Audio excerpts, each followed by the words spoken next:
ZEE5 ಇರುವಾಗ ನೀವು ನಿಮ್ಮ ನೆಚ್ಚಿನ ಶೋಗಳನ್ನ ಎಂದಿಗೂ ಮಿಸ್ ಮಾಡಿಕೊಳ್ಳುವುದಿಲ್ಲ. ಅದು ಸಂಪೂರ್ಣ ಉಚಿತವಾಗಿ. ಈ ರಾಮ್ಗೆ ಎಷ್ಟು ಹೇಳಿದ್ರು ಅರ್ಥ ಆಗಲ್ಲ. ಹೋಗಿ ಹೋಗಿ ಆ ಮಂಥರೆ ತರ ಇರೋ ಭಾರ್ಗವಿ ಚಿಕ್ಕಿ ನಂಬ್ತಾ ಇದ್ದಾನೆ ಈ ಫ್ರೆಂಡನ್ನು ದೂರ ಮಾಡಿ. ಮಗ ನಿನಗೆ ಗೊತ್ತಿಲ್ಲ ಕಣೋ ಅವ್ರು ಎಂಥ ವಿಷ ಜಂತು ಅಂತ. ಒಂದು ತಿಳ್ಕೊ, ಕೊನೆವರೆಗೂ ನಾನು ಮಾತ್ರ ನಿನ್ನ ಜೊತೆ ಇರೋದು, ಚಿಕ್ಕಿ ಅಲ್ಲ. ಮಗ ನನ್ನ ಮನಸ್ಸಿನ ಮಾತು ನಿನಗೂ ಕೇಳಿಸ್ತೇನೋ, ಅದಕ್ಕೆ ಕಾಲ್ ಮಾಡಿದ್ಯಾ? ಸೀತಾ ಯಾಕೆ ಇಷ್ಟೊತ್ತಲ್ಲಿ ಕಾಲ್ ಮಾಡ್ತಿದ್ದಾಳೆ? ಹಲೋ, ಹೇಳಿ ಸೀತಾ. ಅಶೋಕ್ ಅಂಕಲ್, ನಾನು ಸುಬ್ಬಿ. ಹೇಳಿ ಸುಬ್ಬಿ. ಸಾರಿ ಅಶೋಕ್ ಅಂಕಲ್, ಎಲ್ಲ ಆಗಿದ್ದು ನಮ್ಮಿಂದಾನೆ. ಅದ್ಯಾಕೆ ಹಾಗೆ ಹೇಳ್ತೀರಾ? ನಿಮ್ಮಿಂದ ಏನಾಗಿಲ್ಲ, ಡೋಂಟ್ ವರಿ. ಸಿಹಿದೆ ನಿಮ್ಮ ಹತ್ರ ಸಾರಿ ಕೇಳಕ್ ಹೇಳೋದ್ಲು. ಈ ನಾಟಕನ ನೀವ್ ಮಾಡಕ್ಕೆ ಅವಳೇ ಅಲ್ವಾ ಕಾರಣ? ಅವಳು ಹೇಳಿದಕ್ಕೆ ಅಲ್ವಾ ನೀವು ನಾಟಕ ಮಾಡಿ ಇಷ್ಟೆಲ್ಲ ಆಗಿದ್ದು. ನೀವು ಅಪ್ಪ ಜಗಳ ಮಾಡ್ಕೊಂಡಿದ್ದು. ಸುಬ್ಬಿ, ಸಿಹಿ, ನೀವು ನನ್ನ ಹತ್ರ ಸಾರಿ ಕೇಳುವಂತ ಅವಶ್ಯಕತೆ ಇಲ್ಲ. ಫಸ್ಟ್ ಆಫ್ ಆಲ್ ನಿಮ್ಮ ಅಪ್ಪಂಗೆ ಬುದ್ಧಿ ಇಲ್ಲ. ಯಾರು ಏನೇ ಹೇಳಿದ್ರು ತಲೆ ಆಡಿಸ್ತಾನೆ. ಯಾವ್ದು ಸರಿ ಯಾವ್ದು ತಪ್ಪು ಅಂತ ಗೊತ್ತೇ ಆಗಲ್ಲ ಅವನಿಗೆ. ಅವನು ದಡ್ಡನೋ ಬುದ್ಧಿವಂತನೋ ಒಂದು ಗೊತ್ತಾಗ್ತಾ ಇಲ್ಲ ನನಗೆ. ಅಪ್ಪನು ಪಾಪ ಅಲ್ವಾ ಅಂಕಲ್? ಅವ್ರೆಲ್ರೂ ಚೆನ್ನಾಗಿ ನೋಡ್ಕೊಂತಾರೆ. ಅವ್ರಿಗೆ ಭಾರ್ಗವಿ ಆಂಟಿ ಬಗ್ಗೆ ಏನೂ ಗೊತ್ತಿಲ್ಲ, ಅದಕ್ಕೆ ಹೀಗೆ ಆಡ್ತಿದ್ದಾರೆ.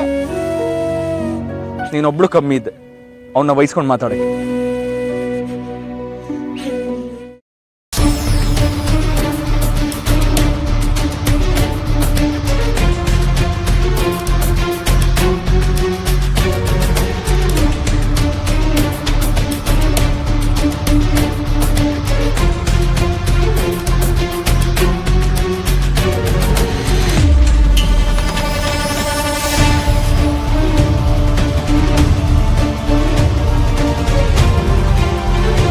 ಇಷ್ಟೊತ್ತಿಗೆ ಇಲ್ಲೇನ್ ಮಾಡ್ತಿದ್ಯಾ ಸುಬ್ಬಿ?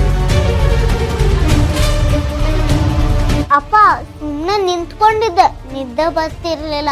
ಅಷ್ಟೇನಾ? ಸರಿ ಬಾ, ನಾ ಕತೆ ಹೇಳಿ ಮಲಗಿಸ್ತೀನಿ.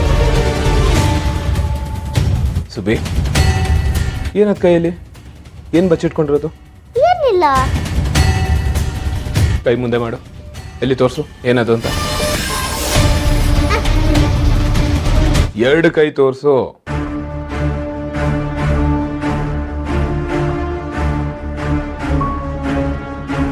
ಮೊಬೈಲ್ ಯಾರ ಜೊತೆ ಮಾತಾಡ್ತಿದ್ದೆ? ಎಲ್ಲಿ ಫೋನ್ ಕೊಡಿಲಿ.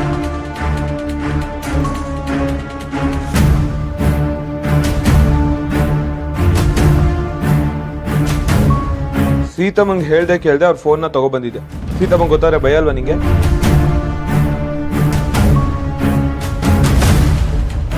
ಅಪ್ಪ, ನೀವು ಅಶೋಕ್ ಅಂಕಲ್ ಜಗಳ ಮಾಡ್ಕೊಂಡಿದ್ರಲ್ಲ, ಅದಕ್ಕೆ ನೀವಾಗ ಫಸ್ಟ್ ಅವನೇ ತಪ್ಪು ಮಾಡಿರೋದು. ಆ ತಪ್ಪು ಅವ್ನಿಗೆ ಅರ್ಥ ಆದ್ರೆ ಹೋಗಿ ಚಿಕ್ಕಿ ಹತ್ರ ಸಾರಿ ಕೇಳಬೇಕು. ಈಗ ಫೋನ್ ಕಟ್ ಮಾಡ್ತೀನಿ.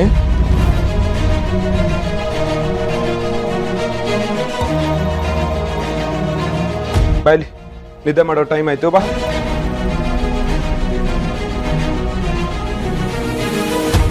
ಬಾಯ್ಲಿ.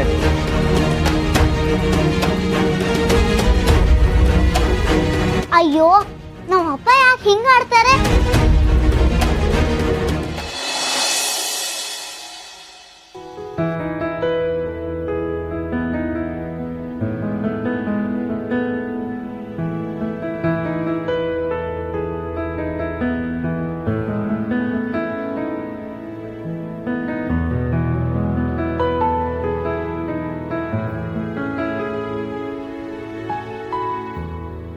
ರಾಮ್, ಬಡಿಸ್ಲಾ?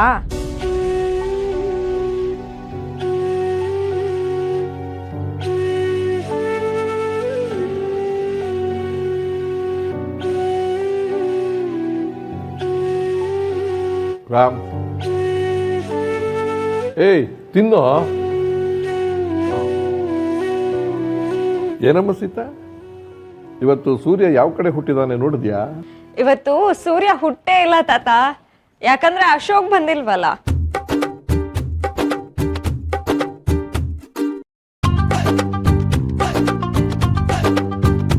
ಅವನಿಲ್ಲ ಅಂತ ಏನಿಲ್ಲ, ನಾನು ಯಾವುದೋ ಆಫೀಸ್ ಟೆನ್ಷನಲ್ಲಿ ಇದ್ದೀನಿ.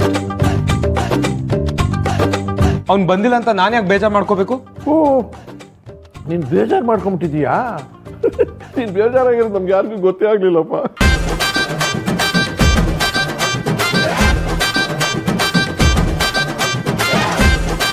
ನೀನ್ ಏನಕ್ಕೋ ಬೇಜಾರ್ ಮಾಡ್ಕೊಂಡಿದ್ಯಾ, ಆದ್ರೆ ಅಶೋಕ್ ಬಂದಿಲ್ಲ ಅಂತ ಅಲ್ಲ ಅಲ್ವಾ?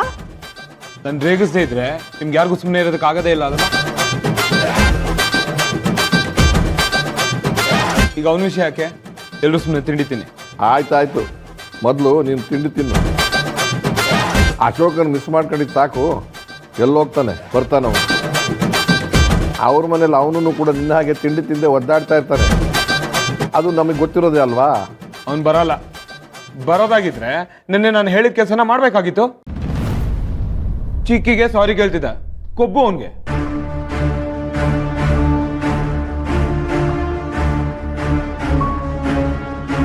ಅಪ್ಪು ಪ್ಲೀಸ್, ನನಗೋಸ್ಕರ ನೀವಿಬ್ರು ಜಗಳನ ಕಂಟಿನ್ಯೂ ಮಾಡಬೇಡಿ. ನೀನ್ ಅಪ್ಸೆಟ್ ಆಗಿರೋದನ್ನ ನನ್ನ ಕೈಯಿಂದ ನೋಡೋದಕ್ಕಾಗ್ತಿಲ್ಲ ಅಪ್ಪು. ನೀವಿಬ್ರು ಮುಂಚಿನ ತರಾನೇ ಆಗಿ. ಇಲ್ಲ ಚಿಕ್ಕಿ, ಸಾರಿ ಕೇಳು ಅಂದಾಗ ಸಾರಿ ಕೇಳಬೇಕು. ಇಲ್ದೇ ಇರೋ ದಿಮಾಕಲ್ಲ ತೋರಿಸ್ತಾನೆ. ನಂಗೆ ಯಾವ ಸಾರಿನೂ ಬೇಕಾಗಿಲ್ಲ. ನೀನ್ ಆರಾಮಾಗಿರು, ದಟ್ಸ್ ಎನಫ್. ಇಷ್ಟು ವರ್ಷದ ಫ್ರೆಂಡ್ಶಿಪ್ಪು ನನ್ನಿಂದ ಹಾಳಾಗೋದು ಬೇಡ. ಏನೋ ಮಾಡಿ ನೀನು ಒಳ್ಳೆ ಇವರಿಬ್ರು ಸ್ನೇಹ ಹಾಳಾಗಂತದ್ದ? ಏನು ಇವತ್ತು ನೆನೆದ ಅವ್ರ ಸ್ನೇಹ? ಜೀವಕ್ಕೆ ಜೀವ ಕೊಡುವಂಥ ಗೆಳತನ ಇವರಿಬ್ಬರದು. ಏನೋ ಚಿಕ್ಕ ಮನಸ್ತಾಪ ಬಂದಿದೆ, ಸರಿ ಹೋಗುತ್ತೆ. ಅಷ್ಟಕ್ಕೆ ಸ್ನೇಹನ ಮುರ್ಕೊಂಡು ದೂರ ಆಗುವಂಥ ಮೂರ್ಖರಲ್ಲ ನನ್ನ ಮೊಮ್ಮಕ್ಕಳು.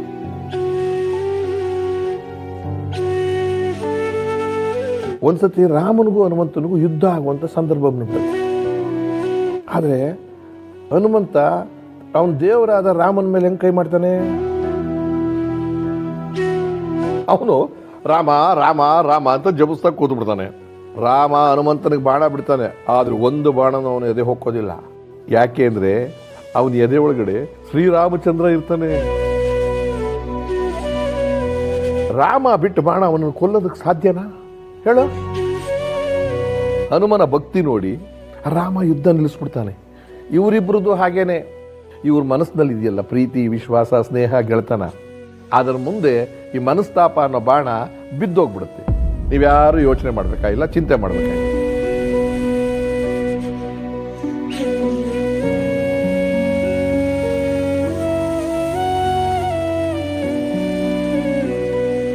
ZEE5 ಆಪ್ ಡೌನ್ಲೋಡ್ ಮಾಡಿ ಎಲ್ಲಾ ಸಂಚಿಕೆಗಳನ್ನು ಸಂಪೂರ್ಣ ಉಚಿತವಾಗಿ ನೋಡಿ.